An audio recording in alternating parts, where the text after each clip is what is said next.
Idly ho there, neighbors. Um, so I was tagged in a video. I don't think I've ever actually been tagged in a video before. As a video response to a series of questions, GM questions. I was tagged by Von Trodden, because I know this because I got a little tag notice and everything. He was he was very professional about the whole thing.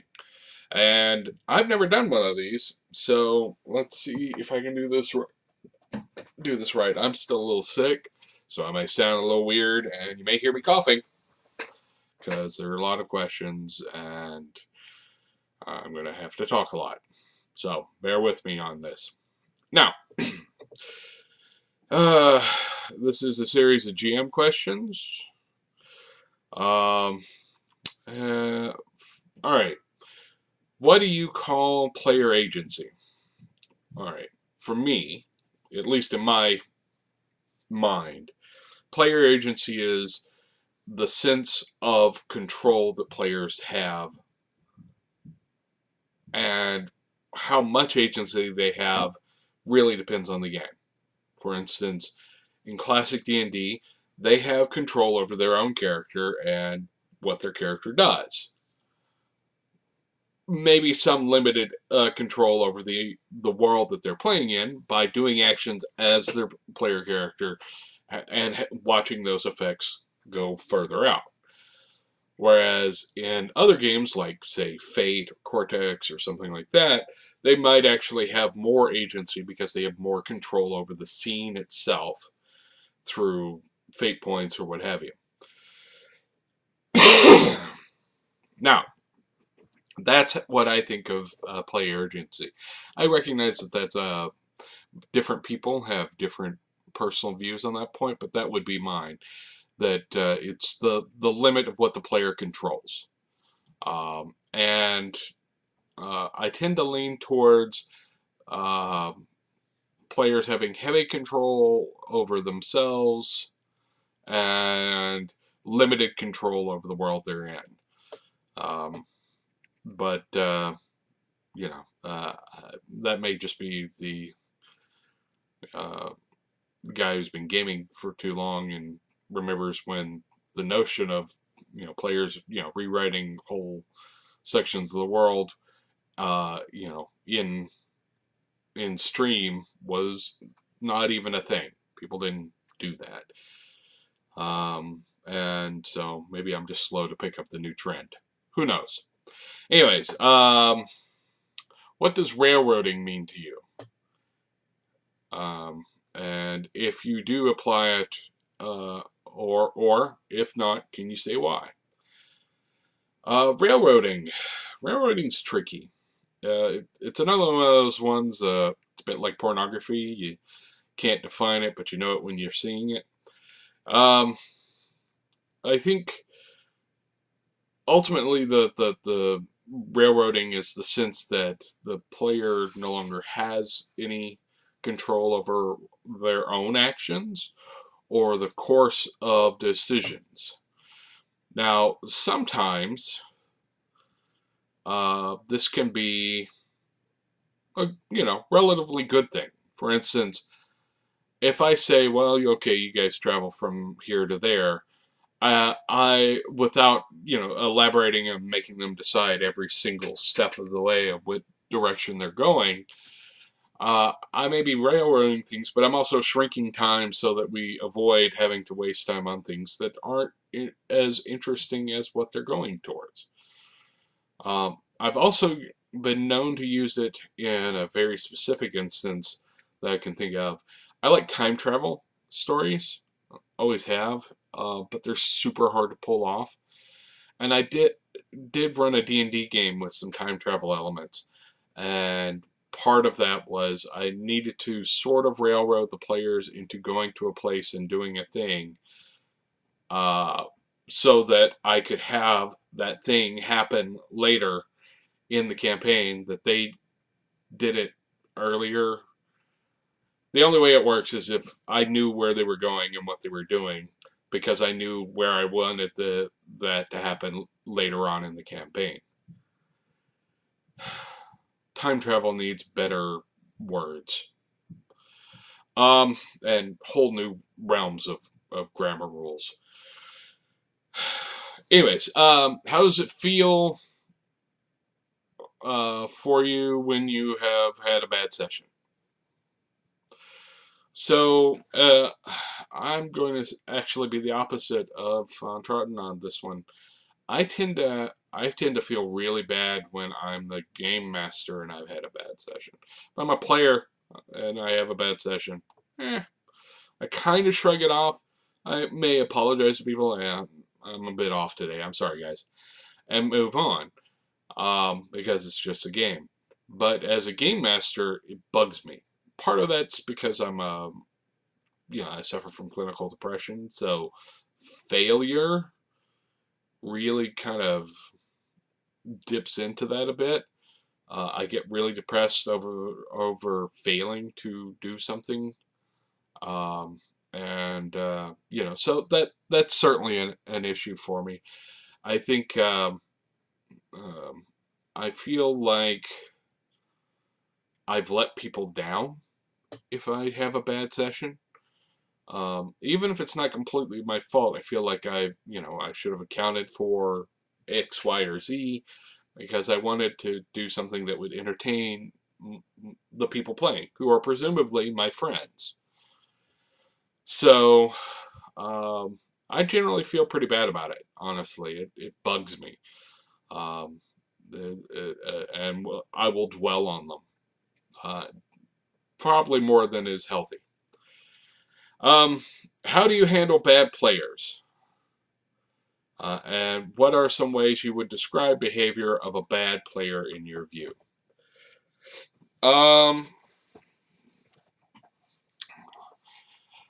I don't think that there are generally a lot of bad players out there. People will describe players as bad because they don't like their particular style of play.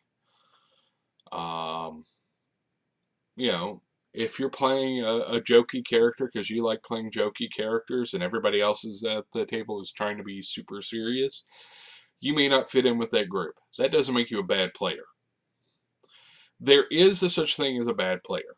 Um, People who um, actively go out of their way to be abusive to people. I've seen it happen at tables. Um, it's I guess it's one of the few places that person may feel like they have some limited portion of control on their world and they just want to inflict pain on others. I don't know, but I've seen it happen, and it's really not okay. People who create a toxic or abusive environment at the table, that's what I would call a bad player. Everything else is just, I'm sorry guys, you've got a different game style than I do. Um, so um, I as to how do you deal with them? Well, if they are abusive and toxic, you tell them to leave. Um, Life is too short to put up with toxic people. It just is. It's just too short to deal with people that are toxic and unpleasant and hurtful. And yeah, sometimes that means you have to be rude about it, but be rude about it because if they're toxic and unpleasant to everyone at the table, the best thing in the world you can do is ask them to leave.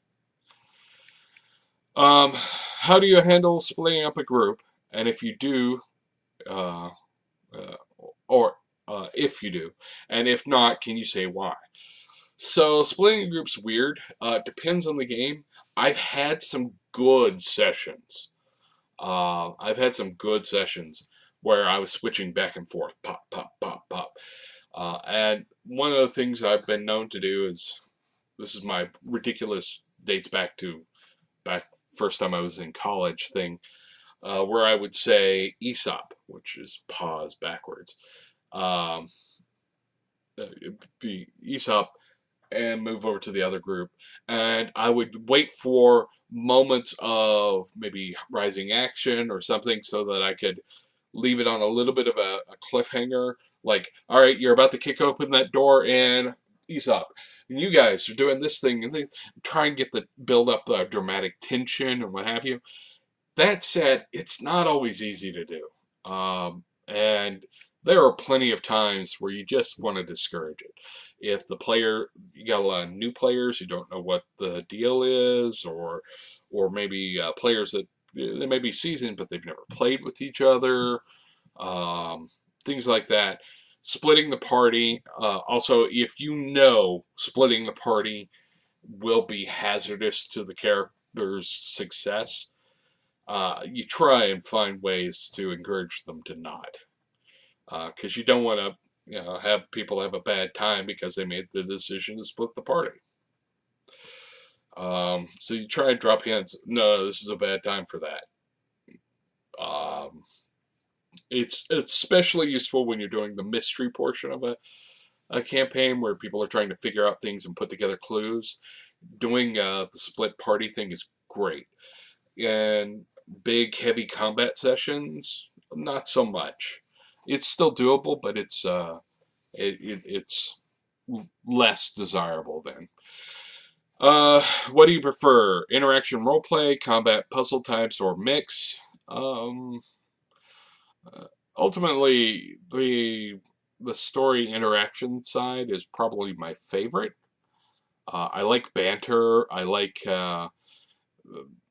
people being in character and laughing about things and enjoying themselves, and or maybe they're being in character and it's not necessarily a laughing moment, but feeling it and experiencing it. So I think roleplay is first and foremost. That said, I like all of those things. I like a good knockdown drag out fight session. I like a session where it's um, me and the guys trying to figure out a puzzle or something like that. So I like all of them. But I think if I have to pick one, I would pick roleplay more than the others. But the others are, I don't think I would have as much fun if I didn't have those other aspects as well. Okay, do you tinker with rule sets or use it as it is written? And would you explain why? Yes. Um, I've been known to tinker. Um, if I think a rule is getting in the way of having fun, I will remove the rule. I've also been known to take the advice of players, especially if I respect them as people who probably know their way around game systems, on tinkering with a system. If they say, hey, listen, I had this great idea to fix this thing, and this thing, I'll go with it. Not just because I may agree with them, but also it makes the player feel like they are getting something, they're investing something and getting something out of the game because they've made a contribution into how the game will be run. That said, running a game based off of just the rules is fine too. Limitations make for creativity. And if you need to, limit what you're doing based on the rules, that means you have to be creative to find ways of doing the things you want to do within those rules. It's easier for me to say there are rules that I don't like trying to do things in than it is for me to find the ones that I like to use. So I'll probably get into that later. Let's see. Do you mind running NPCs with a group of player characters? Do I mind it? No, I don't. But it's not always desirable. It's not always a good idea. If you need somebody to be the exposition machine to a certain extent, having a character with them to explain the context of the situation they're in, that's usually the kind of thing that I will do with an NPC. Running with a group.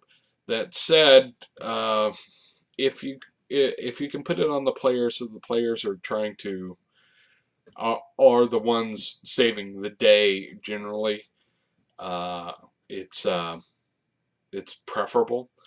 Another thing is if you can invest the players into keeping that NPC alive, caring what happens to them. You know, say it's somebody's little sister or what have you. Um, it, it or you know maybe it's their dad or what have you. Generating a threat against that NPC that wanders with them will sometimes yield some emotional results from the players, and I kind of like getting the emotional result. So sometimes I'll do it so that they have that emotional investment. Um, Thoughts on campaigns and one shots? Do you prefer one more than the other, or fine with either? I'm fine with either. I lean towards campaigns, uh, but I like a good one shot as much as the next guy. I tend to actually prefer the one shots as a player than I do as a game master, but I've been known to run some as a game master and enjoyed them. A lot depends on genre. If I'm running a horror game, I am almost always going to run it as a one shot. Uh, uh, Horror campaigns, it has a hard time maintaining a sense of tone because eventually player characters develop their own sense of power, their own sense of, to a certain extent, agency that is far beyond what horror can sustain.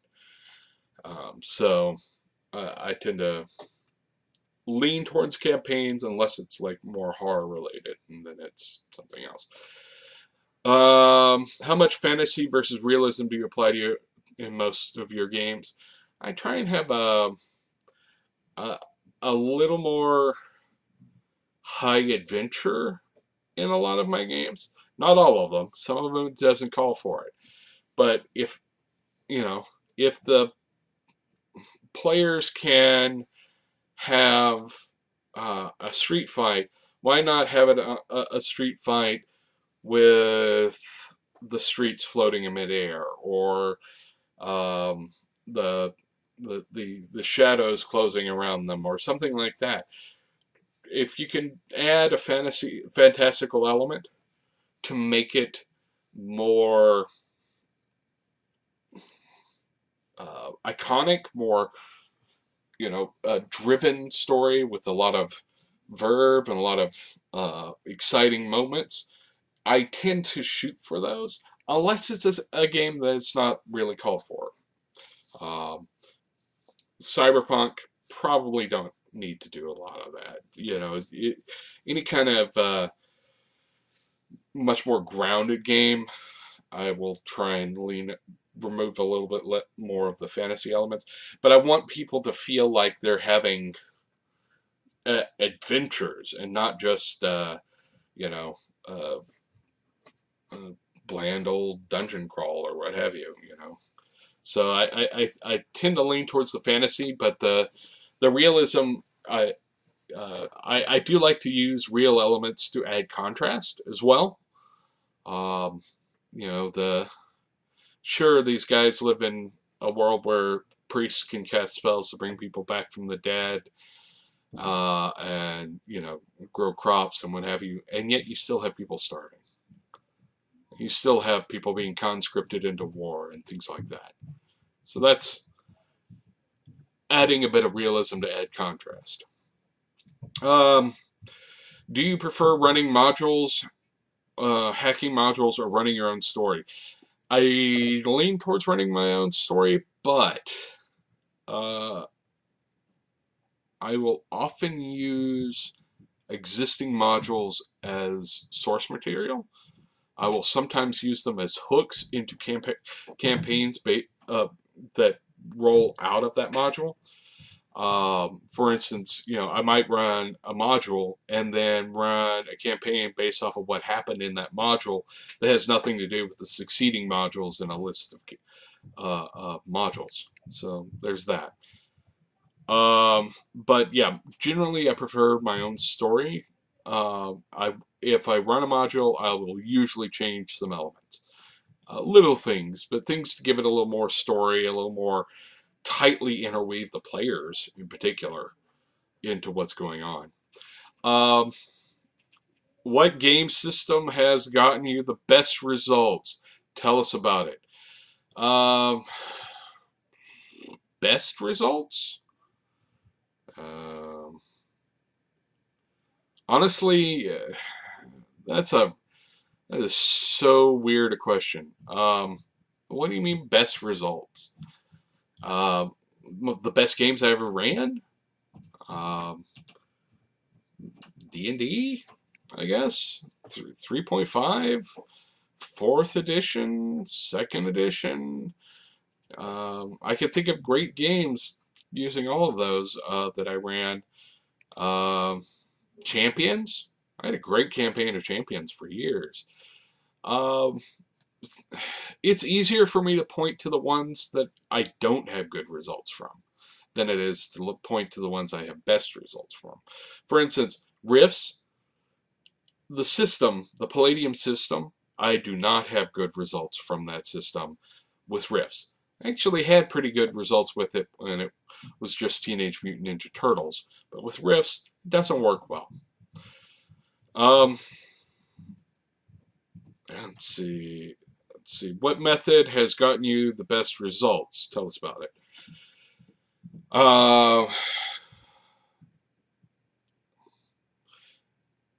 To a certain extent, LARPing it, I guess. A lot of people will sort of phone in what happens at the table. I will occasionally try and get deep into character, and part of that is finding the character's voice and things like that. And if I hit it and I get it just right, it works. It gets everybody invested. They love it, and they are interested in what's going on because they're interested in interacting with this character that I become. So characterization, I guess, is the best way to put that. Finding the character, providing all the elements that makes them more breathable and real, is the method I get the best results from. What got you into running these kinds of games?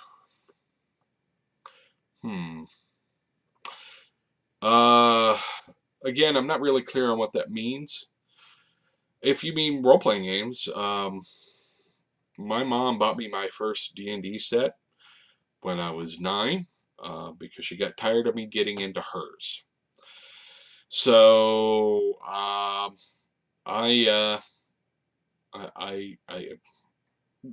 shortly thereafter found that there was a few people that wanted to run games. And shortly after that, I also found a copy of Marvel Superheroes role-playing game. I got D&D early on. I was mainly a player in D&D, but when I got the Marvel Superheroes game, I was also kind of a comic nerd, so it was an easy transition. I wanted to be a comic writer. I wanted to be a guy who made comics. So it was an easy transition for me to come up with ideas for stories in a superhero game. So that's really the first one I got into where I was running games. Superhero games. Who are you tagging? Alright, that's a good question. Who am I tagging? Well, again, I've never done these tag videos before, so I'm just going to... I picked a few people from my subscriber list that I've seen them comment on things recently, and that was really the whole point. Really, is these are people that have commented, and I've seen that they have video channels of their own. That was my defining traits here. First one is Hamenopi.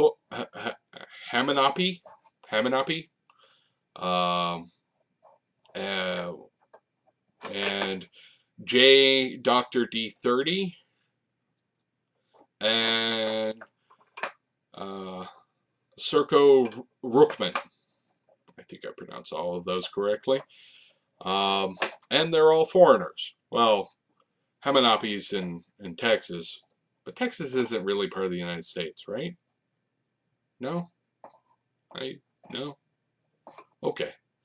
Anyways, I'm going to tag those guys and see if any of them go for it. I hope you liked my first tagged response video. And I'll talk to you guys later. And I'll add in the thingy, as they say, the doobly-doo, the questions, and what this was, a link to the video that this was a response to, and hopefully that'll work out. So yeah. Anyways, night.